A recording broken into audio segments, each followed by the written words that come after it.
What's up, what's up? It's your boy AD and that's all day. I'm in the spot. Finna do the Raw review for October 17, 2022. The headline for the night was Mustafa Ali has the last laugh after Seth freaking Rollins overcame Matt Riddle to retain the US title. Yeah, that was kind of unexpected. Like, not with the win. That was very expected. But with him, like Ali ending Raw, I will admit, I was like, what the hell? He was looking like a little bumblebee running around, jumping on stuff. But we'll get to that. Because a lot of stuff did happen in this Raw. And as you can see, I've been on my reviews much more quicker because, hey, I've been having more to talk about, But that doesn't necessarily mean it's getting better. It's just, I'm just calling out all the obvious changes that I see that I really don't like. And I mean, you'll see what I think, because it's some stuff. Okay, so first we had Brock Lesnar and Bobby Lashley engaged in the locker room clearing Brawl. Now this is kind of ridiculous. Like, why do y'all got that picture there? Like, like he got jacked up. Like, no, Brock got jacked up. Like, now, did I like this segment? This segment was okay to me. Now I wonder why people be like, what do you mean okay? Well, it started off with Bobby calling out Lesnar and wanting revenge, but I still find that like as a distraction. Like, it was like, shouldn't Bobby should be going against Seth to get his title back? It's like you're throwing Brock at him to like keep him distracted, so like as an excuse so he can't go back and get that US title. Cause we know how Seth won that US title was pretty messed up. It wasn't even a fair match. It was clearly he just got attacked by Brock and act like he was messed up. Like, let them both would have been at 100%, but they couldn't do that because it's about screwing certain people over. And now Bobby called him out and they got to going at it. And Bobby did end up getting the better of him. He did. And he put him through the table. He speared him through the barricade. But the thing is like, what is up with the security? See, I'm starting to see this now, too. Whoever the security comes back out and pushes back is who they don't like. Because here we go, and then here we go. Bobby, the security is pushing him back. They even had wrestlers coming out there to help and push him back. Like here they go. So certain wrestlers can beat your ass and get away with it, right? But other wrestlers can't. Other wrestlers, they got to get pulled back and get security and everything. That's what I didn't like about it. And it wasn't a match. And when it gets to the pay-per-view, because they're finna fight at the pay-per-view, again, it's predictable. Obviously, Lesnar is going to go over Brock. And that's going to, we seen him lose to Roman. We know why he lost to Roman all them times, but this is going to be probably an easy one for Brock, man.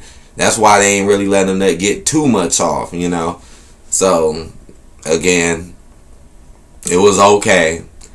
The OC defeats Alpha Academy. This sucked. I didn't really like this. Why? Because it's obvious and it's predictable. And this new team that AJ is with, man, like, come on. It's like now AJ is starting to look like a heel now. See, like I said, they're turning all the people bad too, I'm noticing.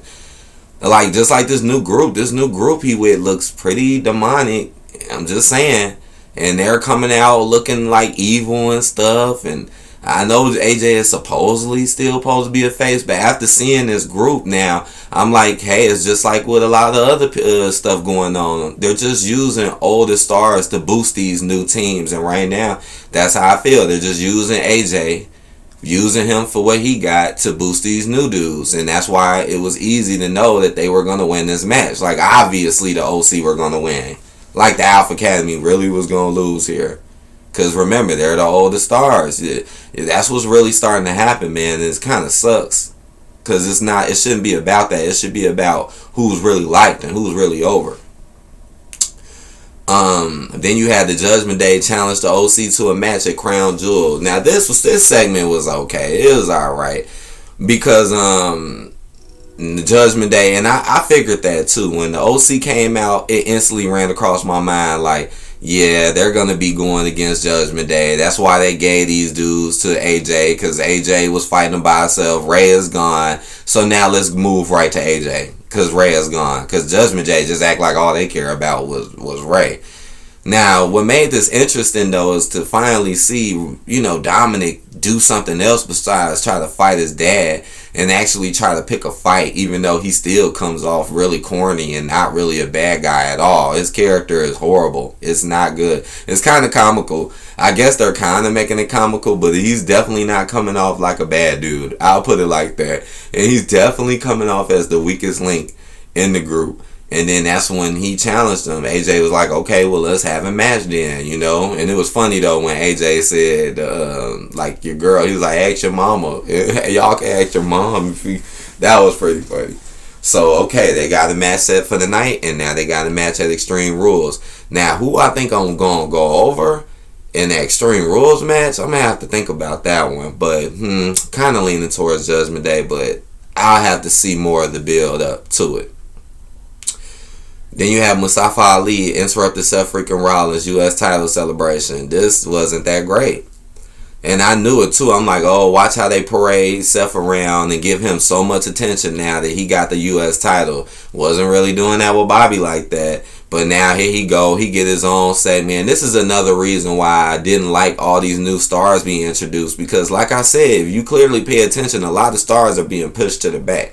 A lot of people that we liked or were there and that weren't that bad are just gone now. Just think about all the people that we haven't even seen tonight that they didn't even use. And but they're giving other stars all the time in the day in the world and giving them multiple scenes. Like Seth Rollins. How much time did Seth Rollins get tonight? Hella time. He came out, did this long promo, as you can see, and then he got interrupted by Ali because Ali was like, oh, Bobby promised me a title shot, so now I'm coming for you. And you know Rollins got a match tonight with Riddle. So, which yeah, you know, it's crazy. So, like, here we go, Extreme Rules all over again. And there's some people who will say, like, oh, man, people are getting tired of the rematches and all of this. Well, look what's going on now. This is a rematch. Look how Sami Zayn sat there and kept wrestling all week long, but we couldn't get Jay or none of them. But we seen Sami Zayn non-stop. Tonight was surprising, though, when it comes to that, though. They were not used tonight. Dang. Whoa. It's been a long time since they done that. But anyways, he interrupted. He took the glasses, and Seth ended up beating him. He ended up beating him up. He ended up pretty much getting the upper hand on him, pretty much. So, boom. Seth gets it. What happened? That's what happened later made it a little surprising. But let's continue.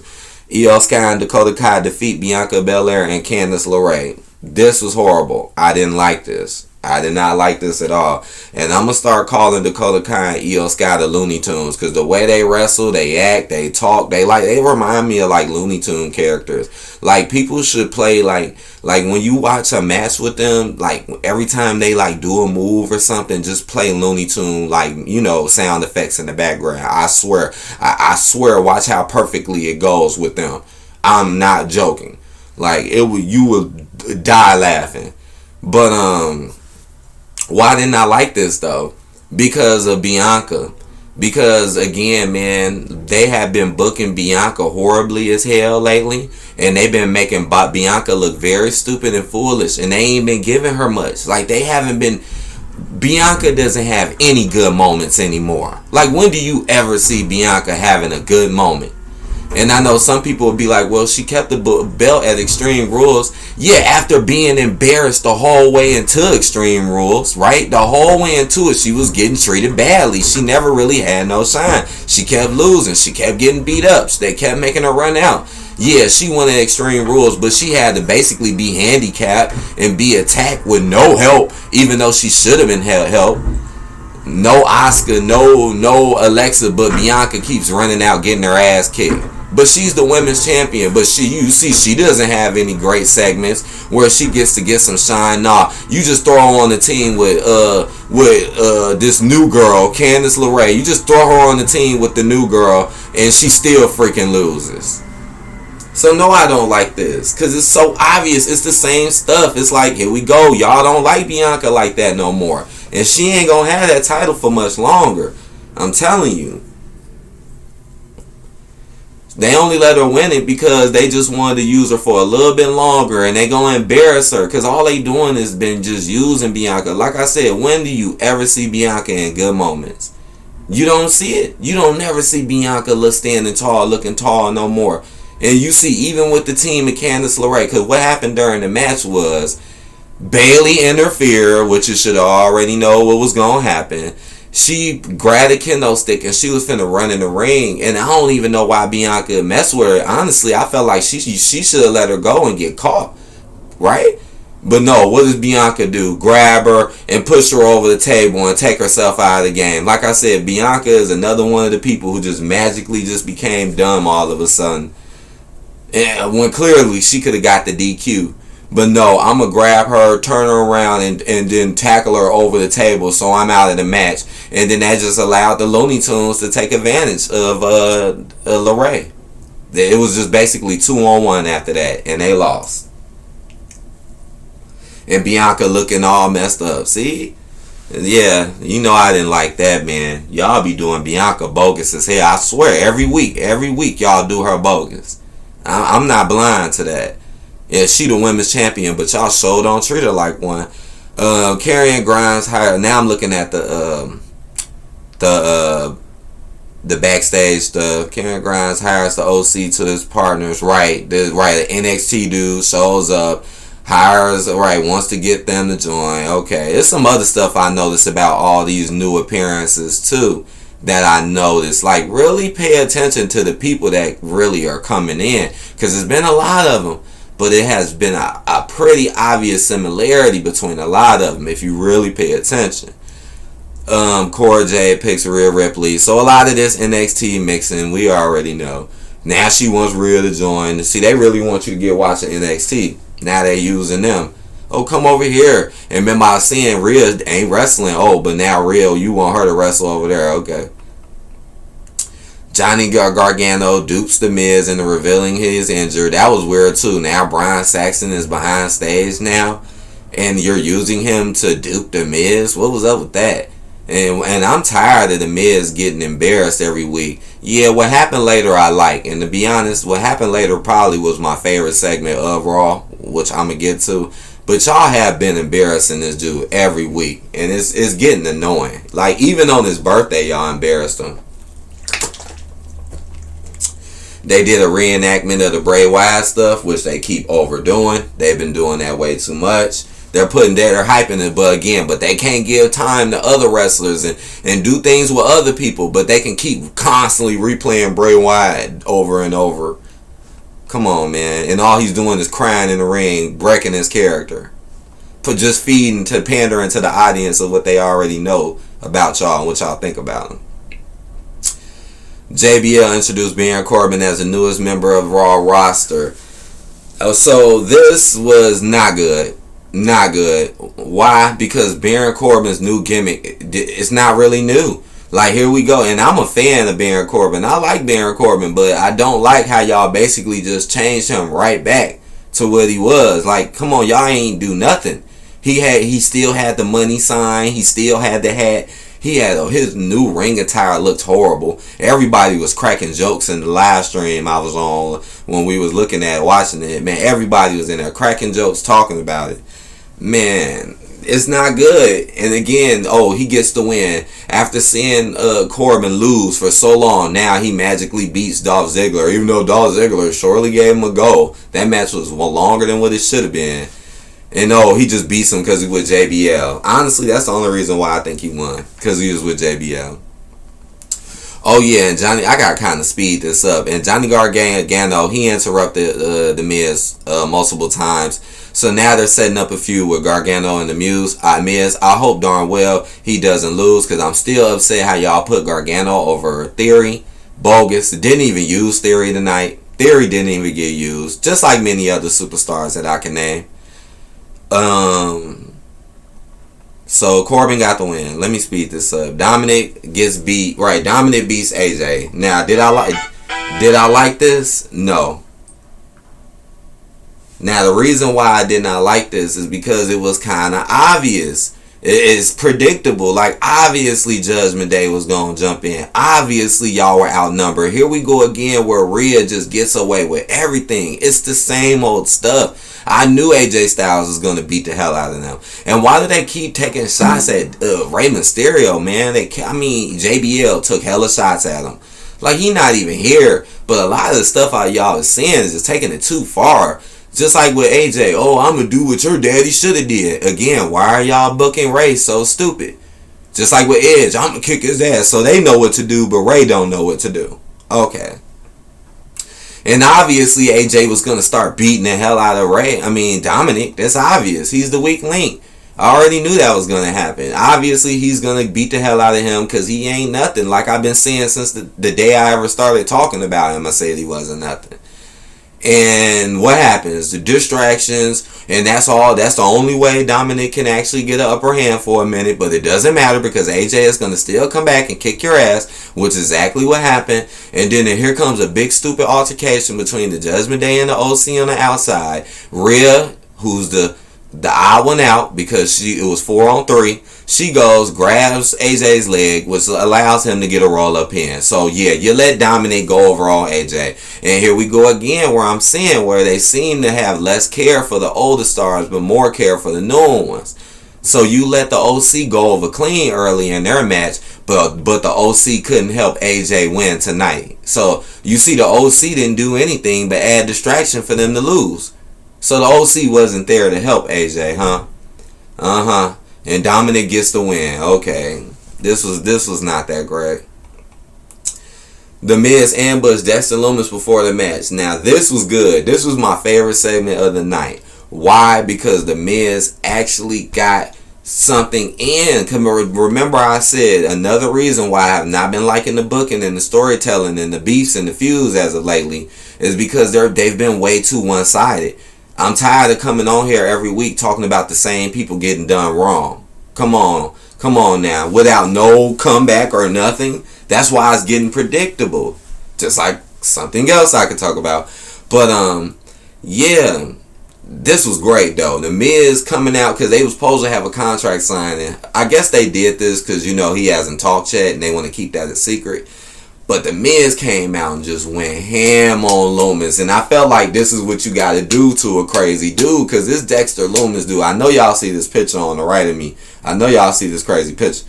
This dude is crazy. Like, he really is like a psycho type, killer type gimmick. You know what I'm saying? So the Miz just went ham on him. Like, even when the Miz was hitting him, the way he was reacting was creepy. Like, this Dexter Lumis dude is creepy. But good stuff, though. Good stuff, Miz. Miz came in there and laid the smack down on him.